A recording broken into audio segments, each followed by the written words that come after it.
What's the process of a player earning playing time in your program? Is it how much of it is resume, how much of it is practice performance, how much of it is in-game performance? Current before they get in, or like right now? I would say before they get in, and then as the season progresses, how does it adapt? Yeah, with you mean like when we get here in the summer? Yeah. Okay. From the moment you start as a team. Yeah, I mean, I think the way you hold your culture is that I mean, I believe in you got to earn it, right? You come in, and I try to recruit you to be a part of it, because I do think this program is really special. It has been since Vivian Stringer. We talk about all the recent era. Vivian Stringer had one heck of an era that she established when nobody was really caring about women's basketball, but somehow she got this place sold out and then some, right? And that is, mentioned now as a cute thing, but man, that was monumental back then, right? And then, as ever, we progressed through, and then we've had some good special times leading up to Megan's era and Caitlin's era. But, in Caitlin, you can tell her this: we never promised that kid a starting lineup, a starting position. Come in, we think we can envision and we see this. But when you bring someone into a team and everybody's battling, and you know that you have an opportunity, I think that's the best way to build the team.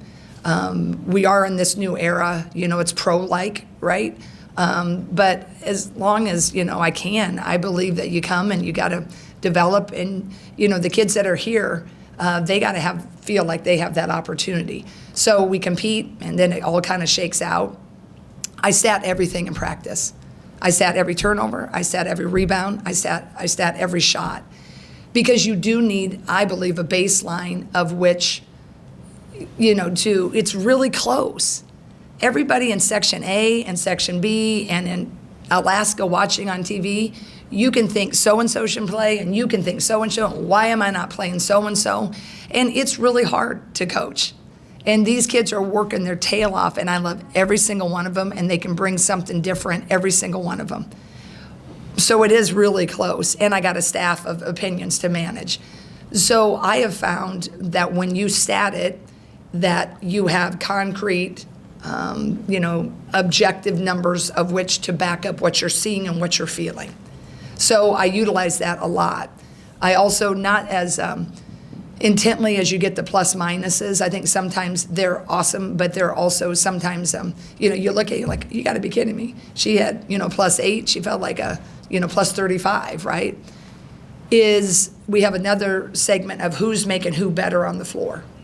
So it's not arbitrary. It's not like, well, I'm going to give this player 7 minutes longer, and I'm only going to give that player 1 minute because I don't.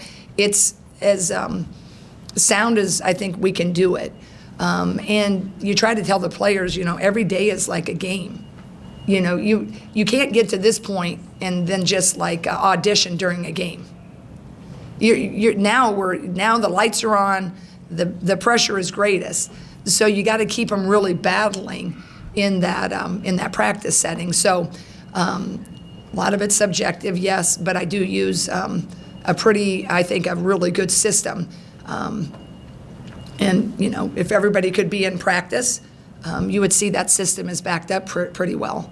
But I'm trying to make sure kids who are coming off the injury, when people come off injury, if they've missed a week to 3 to 4 weeks, that's a long time.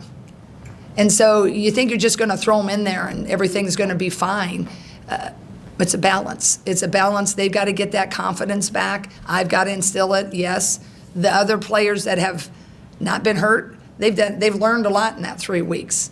So it's complicated, but that's why coaching and players, it's been that way since the beginning of time. But that's how I do it.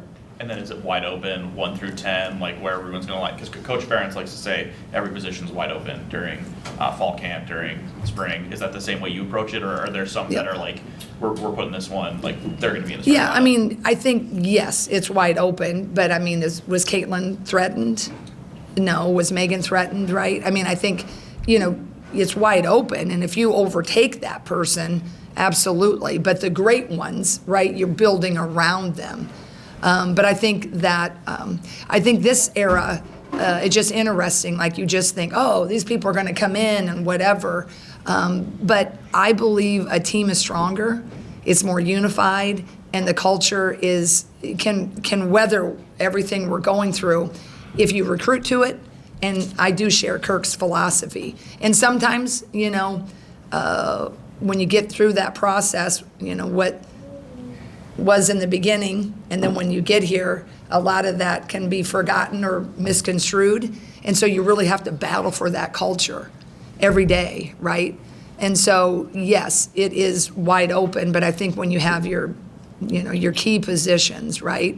Like Gronowski, we didn't have really a quarterback, right? That's why he was brought in. I think those are different with football, with what that is. But when you're recruiting someone to come in, you think definitely they can be a key player, but some people just take a little time to develop. And the cool part about sport is sometimes the upperclassmen don't relinquish. That's when you're good. It's just like, they're not just like, okay, they're going to play her and I'm just going to just not do what I need to do this summer. And I think that's why Kirk, and I'm sure Ben's the same way, is like, it should be wide open.